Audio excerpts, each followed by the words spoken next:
What's up, Tiger Town? This is a special presentation of the Ticats Audio Network, special Black History Month roundtable. My name is Courtney Stephen. I'm your host. And if you've been watching any football in the CFL over the last 5-10 years, then these men need no introduction. So my special guests that are with me here today, I have the defensive coordinator for the Hamilton Tiger Cats, Mark Washington. I've got the assistant GM, Ed Hervey. I've got the nominee for Defensive Player of the Year in Simoni Lawrence, and the head coach of the Tiger Cats, Orlondo Steinauer. Gentlemen, thank you for joining me today. It's a pleasure for having me, Court. Appreciate it. So, I just wanted to talk to you guys in a real laid back, casual way. And, it's February. So obviously, Black history is the topic of the month. It's something that, pretty much every organization is going to talk about in some capacity or another. But before we even get into any of that, we're all here because our relationship to football, that's what brought us together. And football is one of those things. It's a powerful vehicle, right? It's an ultimate team sport. But I want to know what first, caught your guys' attention about football, and what's your football origin story? Like, how did you get into the game? What was it like for you when you first started playing? Sim, why don't you start out? For me, when I first started playing football, I remember vividly, I just got done watching a game, and Deion Sanders was playing for the Cowboys, and he just got in a scuffle with Jerry Rice, right? So right after the game, like everybody, like I grew up on like a little block in Upper Darby on like Clover Lane, and it was like one way in, one way out, and cars on both sides, right? So we all went out and was playing street football one day, and then I got an interception, and then that day, Deion Sanders got like in a little scuffle with Jerry. So I decided to get a little scuffle with somebody on the block, right? So I got the fit, got a little scuffle, and I was way younger than everybody because I was playing with my older brother and everybody. So then this guy named Christian Everett, he was like, "Hey, you should come down and play for the 69th Street Wildcats, whatever." So I was like, all right, cool. Went and asked my mom and dad. They was like, as long as you don't get hurt, whatever, we down with this. So I went down to play football for the 69th Street Wildcats. I was like 9 years old. And then it was all good and fun until we got pads on one day. And then I told my dad, I started acting like, I was like, Dad, I don't know, I don't feel too good. I see the boys come out, they was smacking. I was like, I don't feel too good. My dad looked at me and like, he kind of knew, like, man, I just spent all this money on these pads. You better do something with them. So long story short, I mean, we got out there. We started doing, what was the first drill was Oklahoma drills. And we used to come around. Oh, yeah. Bang, smack on, head on head. Baptism by fire, huh? The first time I went away against one of my best friends, Mike Bogan, and it was a great show. And after that, I just fell in love with the. Yeah, so basically, it started playing street football, and then somehow, some way, Jerry Rice and Deion scuffling. I was a Cowboys fan too at one point. It was hard not to be. Is that why you wear 21? No, I wear 21 because of my birthday, February 1st, 2-1. But Deion, LaDainian Tomlinson, I follow all of them. I like marked my game after them in high school for sure. Oh man! All right, Coach Washington, how about you? How'd you fall in love with the game? What brought you to football? Man, you know what? It's a legendary story that my mom and my dad would tell me, and I believe it's they're telling me, but they said when I was less than a year old, I was watching the Washington football team. They weren't called that at the time, but that's my favorite squad. But we were watching them, and they just scored a touchdown, and they said my first word was touchdown. So I was like a couple months old or whatever it was, barely almost a year old, and they scored a touchdown, and they just said out of the blue, I said touchdown. And I mean, come on, if your first word is touchdown, you got to play football, right? Yeah, you didn't have a choice at that point. That was it. I know that was a wrap. And I started playing. I think I started playing organized ball when I was 8. And man, I went out there, and I was playing tackle football. First scrimmage, I got hit in the ribs, and I hurt my ribs. And you know how it is. You know how your mother run out the stands and she came running out there like, oh no, don't touch my baby. You know, I was like, man, I was embarrassed. But the coach begged my mother, said, please, Mr. Washington, let the boy play. He bought me some red pads. She let me play. Here I am, 40 years later, still involved with football, man. Isn't that crazy? Man, that's cool. That's cool. Hey, so Ed, I know you played, and so now you're in the front office and you're making moves in the front office. Many people who are just getting into the game may know you for that, but tell us how you got into actually playing and how your origin story looked. You know what's crazy is my family, my mom, I was raised by my mother and she's very stoic, right? And I think that's where I got a lot of my personality from. The emotions were always from within, not a lot of outward excitement. Obviously, unless we're winning or something. But I can remember it. I was 4 years old. It was like 1977, and oh yeah, I'm aging myself. And it's funny that Mark brings up Washington. The Cowboys was playing the then Redskins at the time, and I walking back and forth. The family's watching the game. I'm running through the hall back and forth. Turn the game on, see it. I'm in the back playing. Come back out, and Drew Pearson scored a touchdown. And I've never seen my mom get excited, right? Like never to this level. Like the Cowboys scored. Back then the Cowboys were like everything in our house. Everyone, we're from Texas and stuff. And my mother's jumping around. And again, keep in mind, I'm 4 years old. It's the first time I ever seen my mom to that level just of excitement. And I just looked at the screen. I walked up to the screen and kept looking at it, and they kept showing the replay. And my mom moved me back, and I kept going. She said, "What are you doing?" And I was like, "I want to do that." And she was like, "What is that?" I said, "I want to do that." And I said, "Hey, I want to make you happy like that." And that was it, man. And from that point on, I got involved. But she didn't let me play till I got a little older because I was a small, skinny kid, and she was just afraid that I was going to get hit. So she was always enrolling me in baseball, and I love baseball. Watching it, I love it. I have a passion for it, but there's nothing like football. There's nothing like making, obviously for me being close with my mom, making my mother happy, and seeing her like that. I was always trying to, achieve that level of excitement for her, and to this day, I hope I was able to do that for her. Man, that's awesome. And it's crazy how football is like, of course, we all have these memories of like big games or like big plays, like Sim said or whatever. Like all of you guys said, it was like a moment. But then like that trickles into like your family life and whatnot, or it trickles into like your experience as a young person. It's not even about the game. Like no one said that anybody won a game. It was like the reaction after. It's like Dion made some plays, so I went and made some plays. You know what I mean? It's like they scored. I said touchdown. That was my first word. So it's kind of crazy. Coach O, I know you're a football nut just like the rest of us. What was it like for you?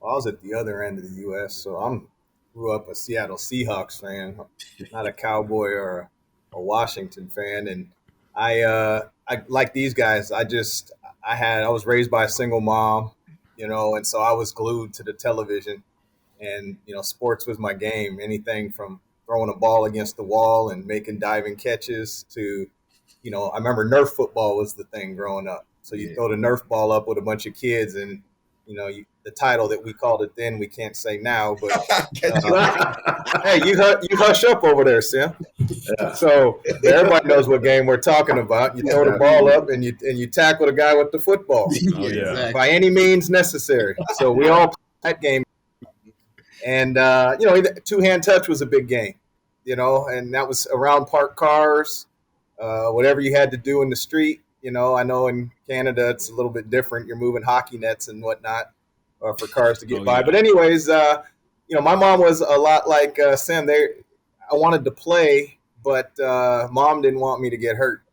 So my Uncle Norge was the reason that I got involved. And unlike Sim, with the 9-parters, right, it was called the 89ers.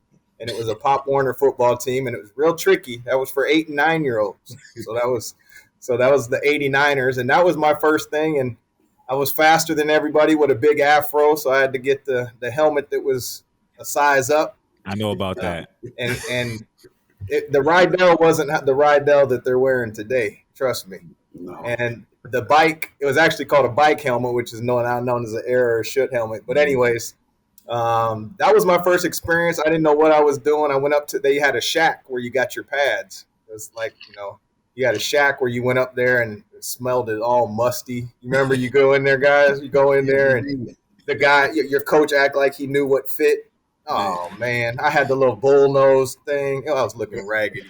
But anyways, I went out there and, I played running back. I guess I was faster than everybody at 8, but I wasn't when I came to the 10-year-olds once I got out of the 89ers. So that was my first recollection of playing football. But I was in love with it a lot like these guys on here from the television. Yeah. It's it kind of comes full circle because in the beginning, we're watching the game, we're looking up to these people, these athletes, they're like gladiators, they're big and strong and fast and they could do the impossible. They're catching the ball with one hand, all the lights are flashing whenever they walk out from the locker room. To me, I just know that I always held them up on a different level. Like I wasn't necessarily looking up to a firefighter. Some people do, and that's cool. Well, I'm just saying me personally, what drew me to football was like these people, they worked on something their whole life and it like gave them a superpower, and that made everybody around them kind of like, man, he's that guy.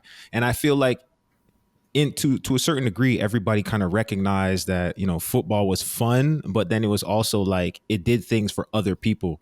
And so in the roles that we're in, Sim, you're still playing, all of us have played, but either the front office, coaching, whatever it is, there's different people now who look to you, gentlemen, and they see themselves or they see what they potentially could be. Maybe they could be, Simi Hove getting a pick six against the Argos, or maybe they could be on the sideline calling plays with the headset on, or in the office working on a contract with that star quarterback, right?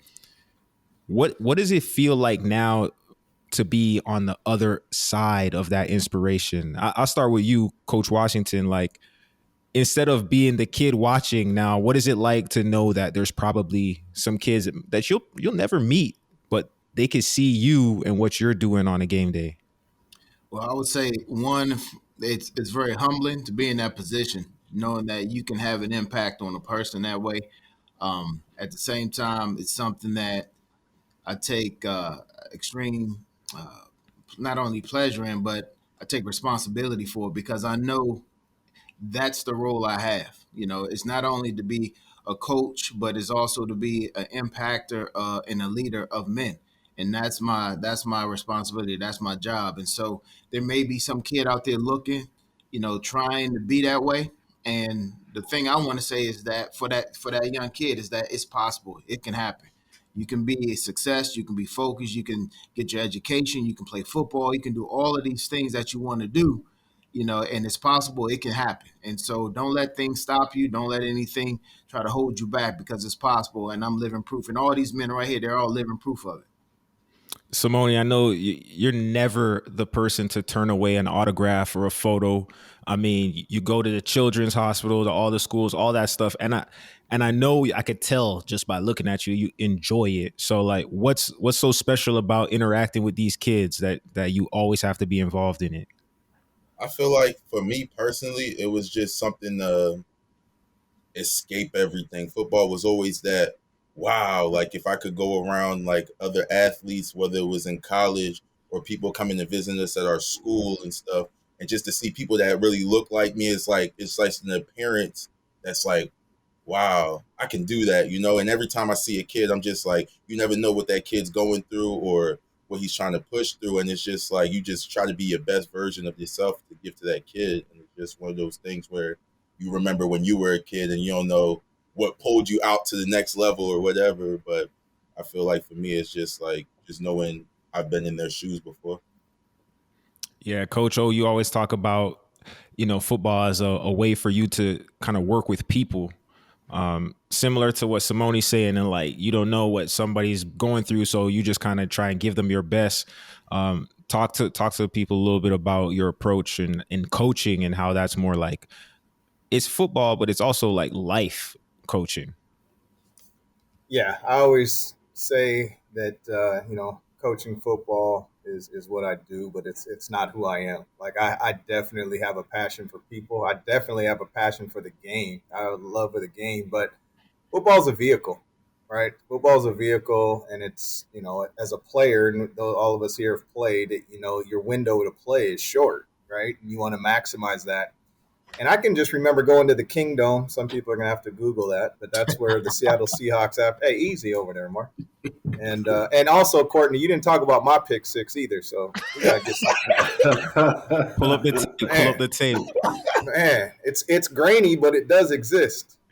I remember a supersonic and I'm talking basketball now, but I remember even going to Mariners games. You go to batting practice, trying to connect with the players. You're trying to catch balls. You go to the Seattle Sonic game, and you'd hope they throw you a wristband. And or you're at the Seahawks game, you wait and they come out, and you hope you're by their cars and you get an autograph. And I'll never forget a time that one of the professional athletes said after the game they'd give me their wristband, and I felt like there was a connection there. So I didn't even care about the game. I just knew where I had to be for that wristband. And that son gun walked right by me. And I never forgot it and how I felt. As funny and corny as it sounds. And I was not going to be that person. So whether we're signing autographs at the Hamilton Bulldogs or whatever, and I remember our director of communications say, "We got to go." I said, "No, you got to go. I don't need to go." And because you don't know when you could make a difference when you have this vehicle and change somebody's, and whether it's a smile, an autograph, spending a little bit extra time, I never took it lightly, and I was kind of shaped by that incident that happened to me.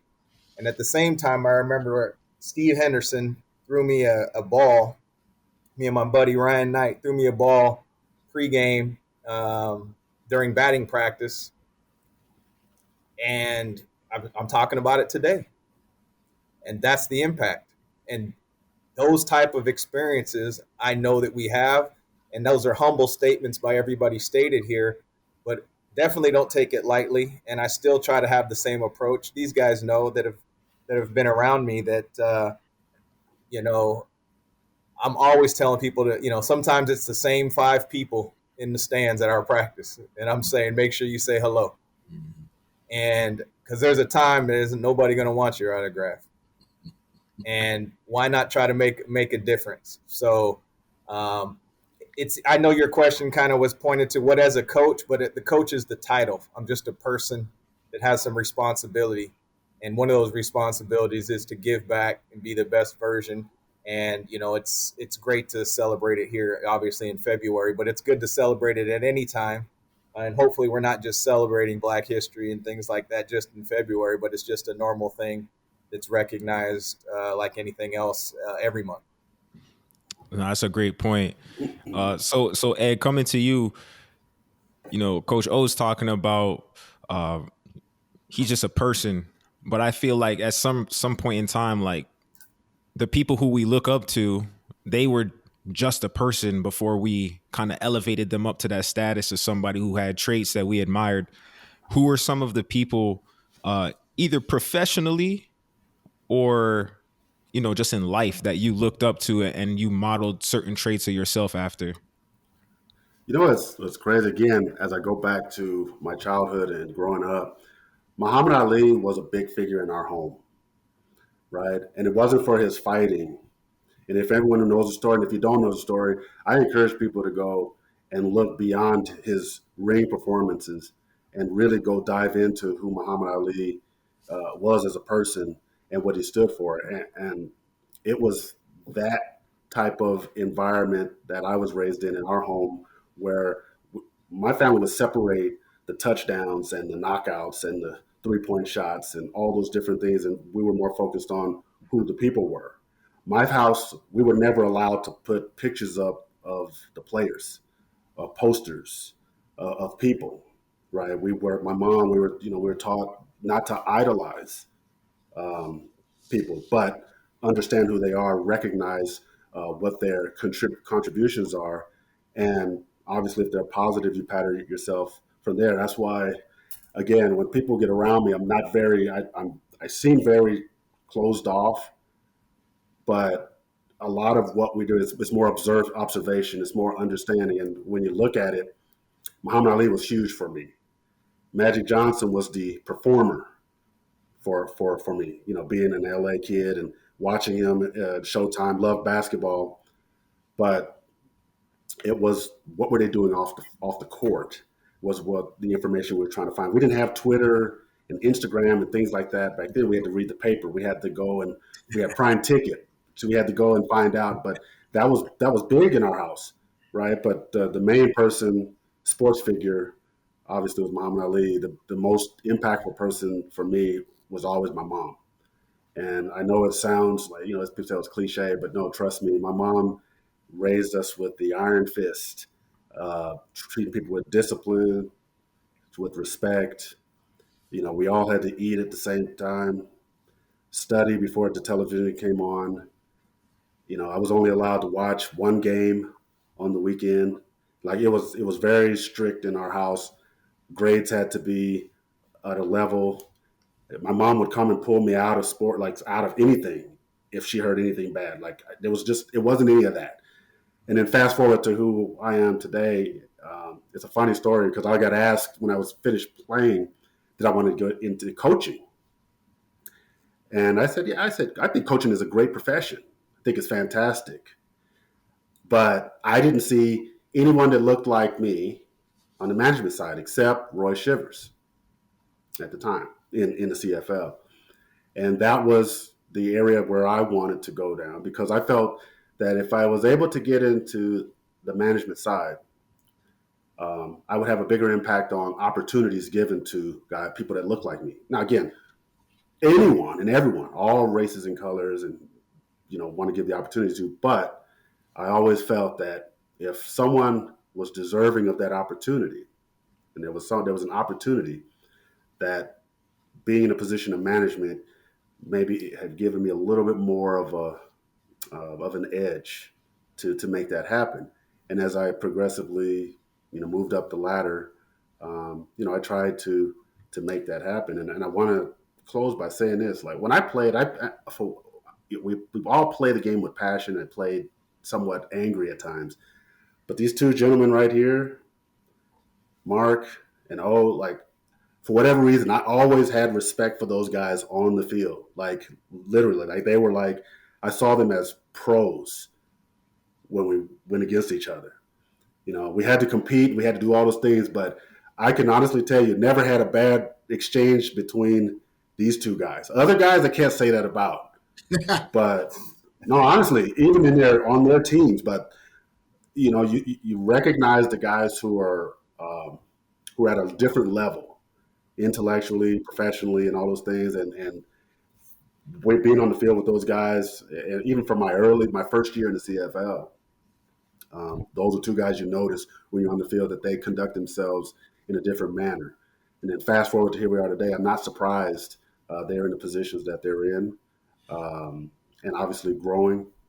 But when we talk about role models and stuff, I think these are type of guys in the CFL that people will pattern themselves after because these guys have been extremely great on the field, even more so off the field. And Simoni has just been a dominant player in this league, and just hearing all the things how he's matured into this, phenom here in Hamilton, and more so in the community because that has always been a fabric of our league. We can play for one team, you can play for two teams, you can play for multiple teams, but you're not defined by how many teams you play for or how many years you played. It's the impact that you have off the field in the communities that we've served. And our community, it happens to be the CFL. And then below that is the community, the team in which we play for. But I mean, this panel, the group of guys that are on here, and obviously the guys across the league, and more so the guys who look like us, who are Black and African American, I'm proud to be a part of the CFL for the opportunities that we were able to get in this league. And, going back to it, Muhammad Ali was one of those guys that I looked at. He didn't let anything get in his way for what he stood for and believed in. I took a path where I believed in myself and believed that management was the area that I wanted to go in. whether that was going to happen or not. I didn't want to be pigeonholed as, okay, you're just going to go coach and be a coach. And I think coaching is great, but I felt like there was another level to it to get to. And I wanted to try to get to that one because I didn't see any guys that looked like us, you know what I mean? And I mean, I can go on and on, but Don't forget Courtney play. Don't forget Courtney. Yeah, Courtney, yeah, no, I'm just messing with he's the host, you know what I mean? Obviously the host, but you get what I'm saying, guys, is that we have we're unique in the sense that the positions that we're in, but when we were on the field, you know, we were amongst, you know, we turn and look, you see guys look like us all the time, but the higher we start to go up, obviously it starts to change. I mean, you're Right. You know, y'all's the president. You know? Right. Think about it, gentlemen. I mean, like let's cut through the crap here. Like, right. You're president of a CFL team. Right. That man. You don't understand. Like for me, that hits me now. That hits home. Right. We're constantly tearing down these barriers, but the CFL has always given us those barriers to tear down. They don't put them in front of us as like, hey, you got to jump this hurdle. The opportunity's there. Mm-hmm. Right. So, I mean, I look at this and think it's great.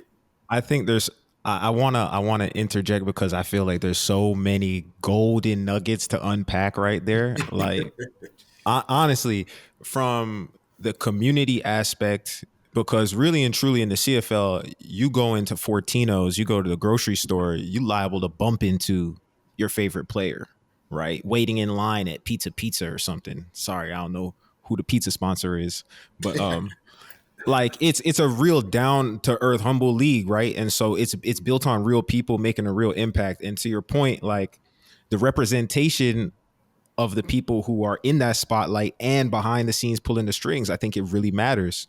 You know, even in the business office, there's some representation of females and people of color, but I wouldn't say it's balanced, right? And so to Ed's point, Coach, I'm gonna ask you, like, how important is it to have representation at the highest levels of leadership, whether it be personnel, whether it be, you know, operations, whether it be business, whether it be outside football? How important is it for a group to not just, you know, give the lip service of it's a diverse community or it's a diverse organization? How important is it for us to actually see that play out? Well, it's an understatement, but I think it's extremely important because, again, it kind of goes back to what we said before. If you don't see anybody there, how do you know you can make it? You know, it's what was so, you know, historical about Barack Obama, you know, where kids can actually see themselves or see somebody like them in that position. And, you know, for a lot of us, football is our vehicle. But like Ed was mentioning, you know, outside of Roy Shivers, I can't think of anybody. I don't believe before pinball, I saw a head coach. Maybe I think Danny Barrett had a little stop. But the point is that when I really have to stop to think about it, you know that it's not balanced, as you mentioned, Courtney. Right. So, you know, saying that it's important is definitely an understatement, but it truly is, because there's qualified people all over the place that need opportunity. And that's what most of us need in life. You know, all of us got an opportunity to play football, and it's what you do with it. But if you're not given an opportunity, and, you know, there's been some steps in the past that have, you know, where it's tried to be addressed, right? Where people of color were getting more interviews. Okay. But then that kind of stopped, but nothing was really coming of it except for, okay, we do recognize there's a challenge. And then there's a couple of other ones, but then they failed, and now that's magnified. But yet, people not of color were able to fail at higher rates and things like that. So I think, you know, it's about opportunity. And I think, you know, coming back to your comment there, Court, is that I think it's extremely important from a lot of different aspects. It's important for adults to see it also, to know that there is some change, not just for kids. It's all ages, you know, and, you know, I'm super grateful for this opportunity. And I know that, I know that we have guest coaches and things like that in the CFL, and I've always tried to use that as a minority, quote unquote, internship program. And anybody that's been around here understands that, because of the importance of that. As Ed had said, when he was able to make a few hires, that did enter in. There's so many qualified candidates, but I think it's important that when you are in a position like this, that you do take a stand in some sort of way. And I'm just grateful for the opportunity. I'm grateful to talk about it in forums like this. This is part of the contribution. This is embodying it, being a part of the solution, and not just focusing on what hasn't happened, but talking about it right now and allowing other people to listen is a small part, but the key word there, it is a part. Absolutely. Sim, you've been in that locker room as it's changed, and everybody who plays knows, like, there might be 100 guys in that locker room. Next year, like 80 of them are going to change. So you've had thousands of teammates over the years, even back to college. But a locker room is one of the places where I personally feel like a lot of those walls of, I'm from this place, I'm from that place, this is my background, that's my background. Like, your parents came over from another country. You got a story of your own, but when you get in the locker room, like they say, it's a performance business. You're really graded off of what you bring to the table. What kind of stuff about being in the locker room can we take into our regular life about just appreciating people for the value they bring and not for what they look like per se, and just communicating with people from different places? I feel like for me, where I learned that, like, I remember my Pop Warner team was all black, and then we got into high school where it's a mixed crowd and stuff. But I think where I really learned how to like get along with everybody from all sorts was my military academy. When I went to military school, it was like up on a hill, one way in, one way out, and the only kids that were black that went to that school was the kids on the football team. The rest was first lieutenants getting ready to go into the army. You know what I mean? So it was one of those things where the school was ran by kids, right? Everybody was like had rank, and like you get to the school and certain kids are captains, lieutenants, but they're all part of the school and it's just ran by them. And then you have the TAC officers also taking control of everything as well. But for me, when I went to that school, I was just looking around. I was like, man, we're gonna get in so much trouble if we don't like get no leadership or anything in here, because we was getting tours, and tours is like you gotta march with the rifles. And it was just because like none of the football players wanted to take the initiative to become a leader, you know what I mean? To like show like, oh, we can get squared away, we can shine our shoes. So I remember one Captain Flux, she came up to me one day, she's like, you need to take this leadership class, right? And I was like, I'm not trying to get my summer away. I'm already in military school, but I ended up doing it anyway. So the next year, I became a lieutenant in the military school, a provost lieutenant, meaning I was in charge of the people that was in charge, right? And so having that rank and showing like the football players like, oh, like kids walk by me, they got to salute me too, and like just show the way it's supposed to be, like keeping your shoes shine. You hold a lot of other people accountable that really don't know what's going on inside of a community that's not really for you or that you're not used to as well. And I think that in the locker room aspect, that all comes together too, because it's like usually whoever has the strongest personality, whoever's playing ball the most, that's where people the best is going to draw to. And it's like you got to come to one common goal. So the captain, I'm big on chain of command, military school. So, all right, so Coach O is the captain, and then we got the lieutenants, Mark, and then we just all branch off of that. And, if you can bring it one common goal in the locker room, everybody not going to want to buy in. But then when you get onto the football field, it's like, oh, snap, he's been doing it for a minute and it's working. Let me listen to him really quick. And I feel like that's like the way you always come together is like bringing everybody from all different parts of the world. And then, boom, you all come together. Come together around a common goal, right? And Courtney, the weird thing about locker rooms that, so many walls are broken down in locker rooms. I think it's just the nature of the locker room.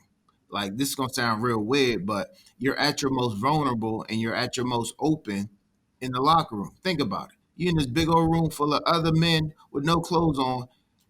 Like, y'all all came from the field. Y'all all not like that. Just don't go there. You know what I'm saying? I see your eyes got big. Oh, that would make me laugh. But it's like you're automatically vulnerable. So it's like it's no hiding. It's no, I ain't no big man, no this, no that. You just get rid of all that. You coming on the field, you together, and everybody's tired, everybody's bruised up, everybody's hurt, and then everybody wants to win the championship. So it's like all these walls and divisions and all that, man, let's get that out the window, because at the end of the day, we just want to win, and you find a way to make that happen.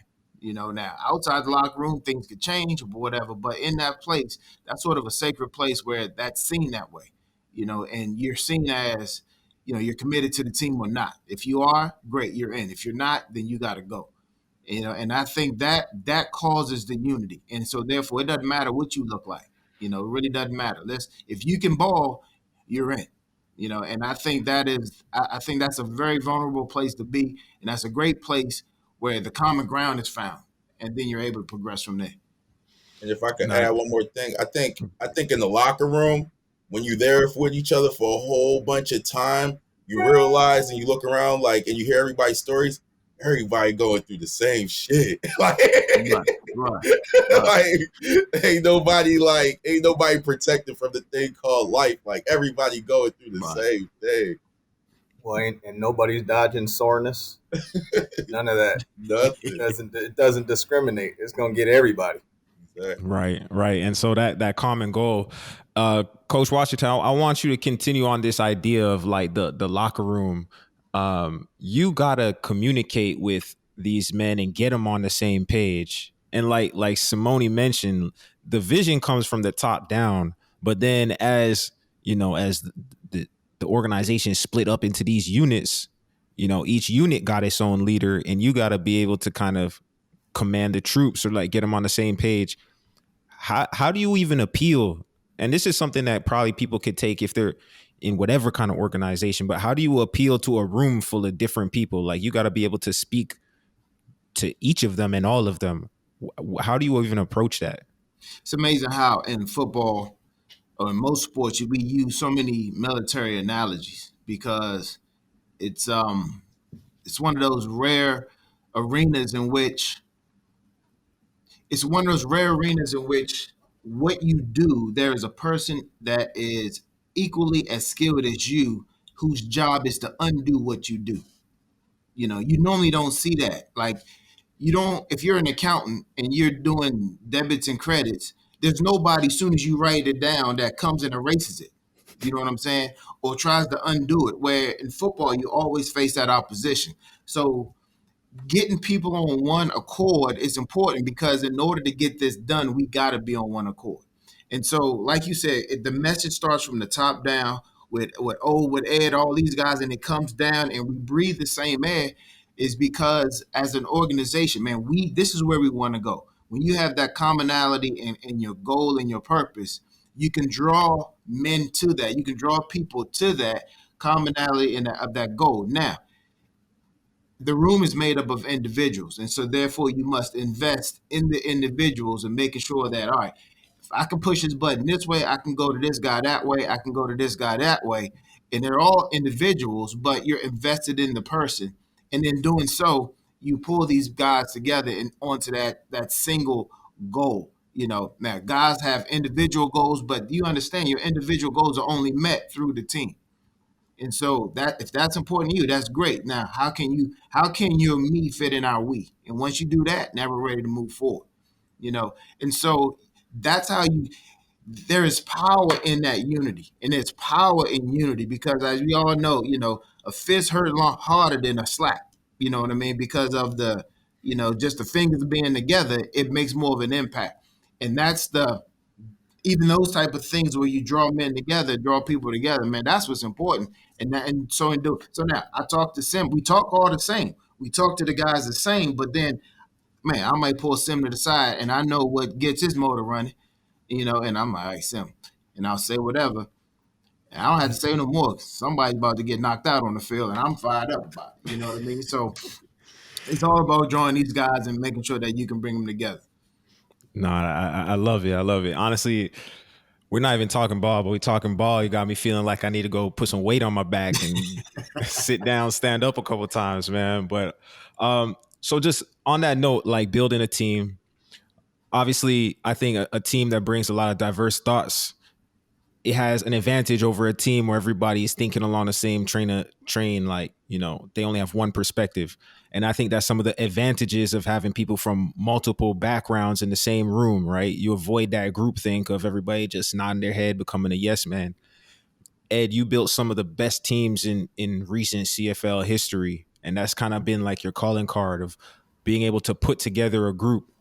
Um, Similar to the question I just asked Coach Washington, like, what do you look at in these people when you're putting together a team, and then also like being in a room where you might stand out, right? You might be the only black person in that room, still continuing to have that same message and communicate. Like, how do you send the vision to these people of what you're trying to build, and still be true to yourself while you're doing it?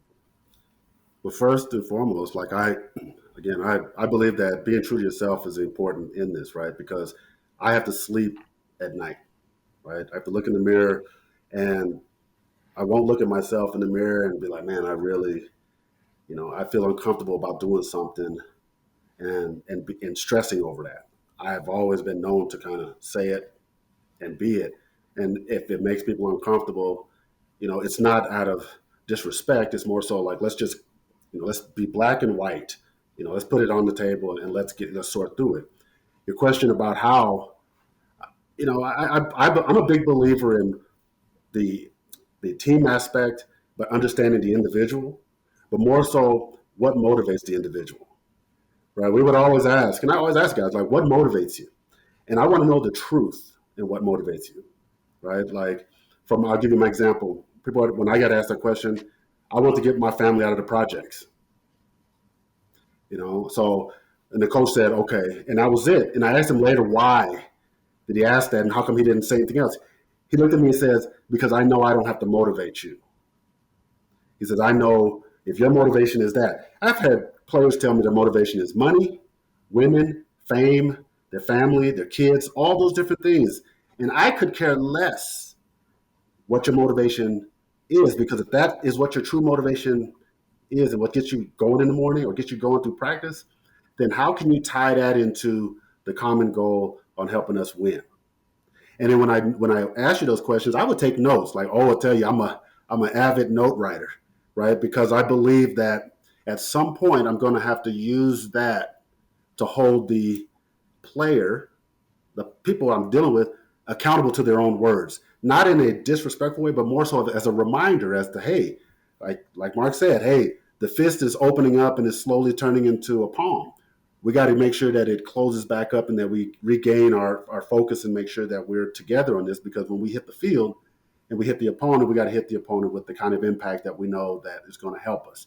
Top-down messaging, again, I believe that coincides with the coach, his coaching staff, and players. And I'll use the example coming into this organization in December and having the conversations with O and the rest of the staff and having a chance to talk to the coaches.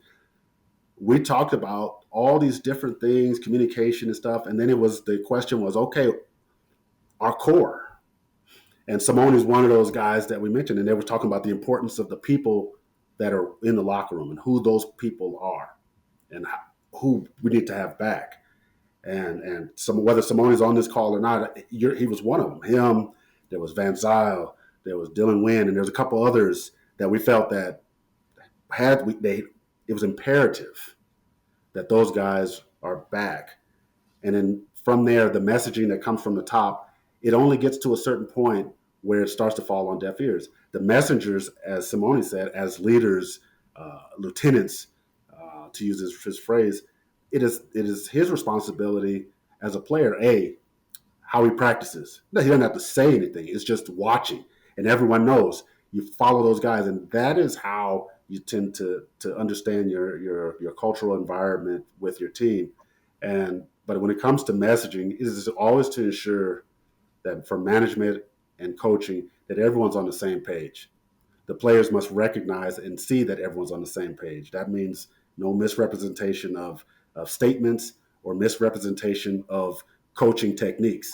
When Mark talks to his defensive staff, he expects the linebacker coach, the defensive line coach, and anyone else affiliated with his side of the ball to be on the same page with him. Could you imagine Mark up there telling them what to do, talking about cover three, and then once he breaks, the linebacker coach says, man, forget what he's talking about. We're going to do this. And then you hit the field. It would be straight chaos. So I believe that if you surround yourself with like-minded people who are focused on the common goal, and people who are self-motivated, I think you have a great chance of being successful. And obviously the coaches can tell you, then you institute game plan, discipline, lack of penalties, and all those other things. That's really when you are winning on the field. But and Simoni can answer this for you, is like the players, when they see that the coaching staff and everyone above is on the same page, it makes for an easier environment to work under. And and I like to say play under as well, because we're still playing a game. And I've always found that from all my times as a player, is that whenever I saw the management, everyone on the same page and speaking the same, I felt there was a confidence in the organization. And then from there, you have to carry yourself with that confidence. And I'd like to believe that I do so. And obviously it's given success, and success is not always guaranteed in that philosophy, but it gives you a great start. Hey, so as we're getting closer to the end here, I kind of want to ask, I don't know, I got a question that is on my mind, and we all have to have tough conversations, right? Whether, 3rd and 1 and you got a defensive end that goes off sides, like Simoni, I know you're having that conversation with that person, because the way that they're performing is going to affect all our pocketbooks, right? So you got to have that conversation. Or whether it's, somebody is not going to be with the team anymore. It's not a personal decision. It's a business decision, but you still have to have that conversation.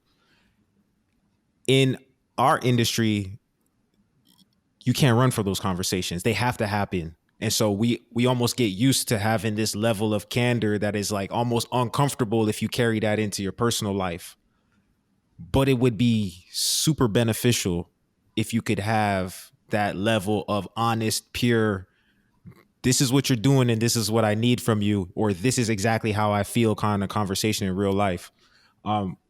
Coach O, I think you're a good communicator. I think you're a great communicator, but just in general, approaching like a difficult conversation like you might have to have with somebody in real life, maybe at work, somebody does something that's completely insensitive. They don't really realize that like they're being a way that is not acceptable. How do you even approach that kind of conversation? Well, I'll first start by saying that there isn't an easy way. And that's what I think there is, a quote unquote right way. And that's to hit it dead on and be authentic. And I think what does make it a little bit more palatable, if I can use that expression, is that all of us here are part of the Hamilton Tiger Cat organization. And to stay on the same analogy, when you start to see this happening, I'll speak for myself, by myself not addressing it, I'm also not addressing it for Ed's family, Simoni's family, Mark's family, Courtney's family. Like it's affecting more than just you or just the defense or the special teams. It's affecting an organization that's trying to go the right direction. And so when you have some people like that, it's dealt with in different ways, right? It could be a 4-hour show and we all could talk about specific examples. And I think it always comes down to certain individuals. But I've had everything in my office from, I thought I might have to grab my stapler and protect myself, to people crying, to people, all different. I've experienced all different emotions from people, because in some cases you're taking away, when you're disciplining somebody or they don't want to be part of the team the way that other people do, different things roll through their mind. And that's what I've learned in this seat right here, is that sometimes it's a flashback to, I don't want to go back to my grandmother's couch. I don't know where my next meal's coming from. This is some BS. This is the 5th time I've been cut. Everybody's is different. And so there isn't a cookie cutter way to release somebody. Every situation is always different.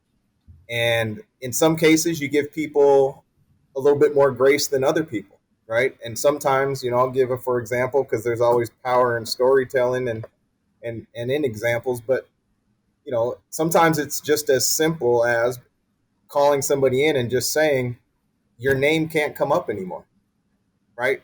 You can look at it like I'm cutting you, but you're cutting yourself, right? You're not conforming to what, it's not even conforming. It's a choice to be here. Nobody makes anybody be in an organization or part of any job. You choose to do that, and for different reasons, right?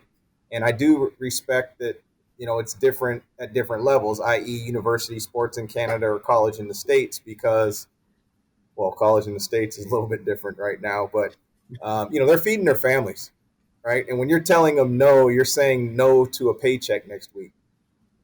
And there's no easy way to do that, except for, and yes, it is a business, a sports entertainment business, and we are paid to win. But you also have to know this, that when you sign up for a job like this, you're not going to win all the time. You're going to be set up for things. And that's what the importance of surrounding yourself with people that want to go on this journey with you and realize that it could be a roller coaster ride, and not, not for somebody who's going to take it personally, or every time, it's climbing uphill, they just want to be a part of it when it's going down and when the fun's happening, right? It's easy to coach off of wins. The losses are really where you find out what people are about. So, just to wrap it up, I would just say that there's no easy way to do it. I do believe there is a right way. And I do think also that everybody is different each time you go through something like that. And I'll tell you this, it's hard. There's times I've gotten emotional at the same time, right? And it's moment, how many times you tell somebody that this is what we signed up for, I remind them, these guys know, I remind them of that every training camp, right? Everybody's not going to, when we have a room of 100, half of them are going to go home, but none of them actually think it's them. And that's what you want, but that's not the reality. That's real. Coach Washington, also somebody who, you're at the front of the room a lot of times in your personal life. Somebody crosses you the wrong way. Somebody does something just completely out of left field. Being that you're a person who's, recognizable figure, how do you handle a situation like that where, somebody does something that's out of line or whatnot, but you have to have one of those kind of conversations with them. Maybe they don't understand that they just completely insulted you, and maybe they insulted your blackness, for example. But you almost have like this responsibility to maintain your composure because of the position that you're in and the opportunity that you got. How do you handle that situation? Well, as the Bible says, man, you got to tell the truth. Then truth will set you free. And so we got to be real with what we got to talk about. We got to talk about it. We got to bring it to bring it to fruition and say, listen, we got to hit this. We got to hit the nail on the head.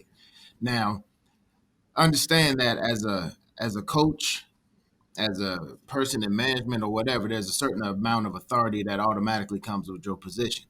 And so this person may be, trying to insult you or trying to challenge that, but it doesn't change the authority that you have. And so I don't even worry about how they come at me, because I still know who I am. I still know at the end of the day, my name is on the door, and that's how it's going to be. And if you got a problem with that, well, you better take it with one of these two gentlemen here. But I know where they stand. Now the point is that all right, they may insult my blackness, and I'm like, well, guess what? I'm still the guy with the authority, and that's not changing. And my blackness, that's not changing. And so something's going to have to change, and it most likely will not be me. And so, but you still got to give them the truth, and you got to tell it like it is. Um, I've had run-ins, throughout my career coaching as a player, and at the end of the day, the words that you say has to also match the character that you also display. You can't be one way in your deportment, and then you can't be another way in your words. Your words and your actions have to match. And in so doing, I think that's where you become a more credible person. And that's when your words have even more power, because you know that they're going to be backed up with action, but who you are. And so your character to me is extremely important. And always telling the truth and being upfront with people is important. And like my dad used to say, it's not what you say, it's how you say it. So your presentation is also a very important thing there. But at the end of the day, the message of truth must be understood. I appreciate it. Simoni, I want to give you the last word. And I'm not going to let you off the hook with like an easy question, but I got to ask you, I mean, you're somebody who's comfortable in their own skin. Like that's to say the least. I seen you in rooms with 1,000 people, and you just look like you're there by yourself. You're just comfortable.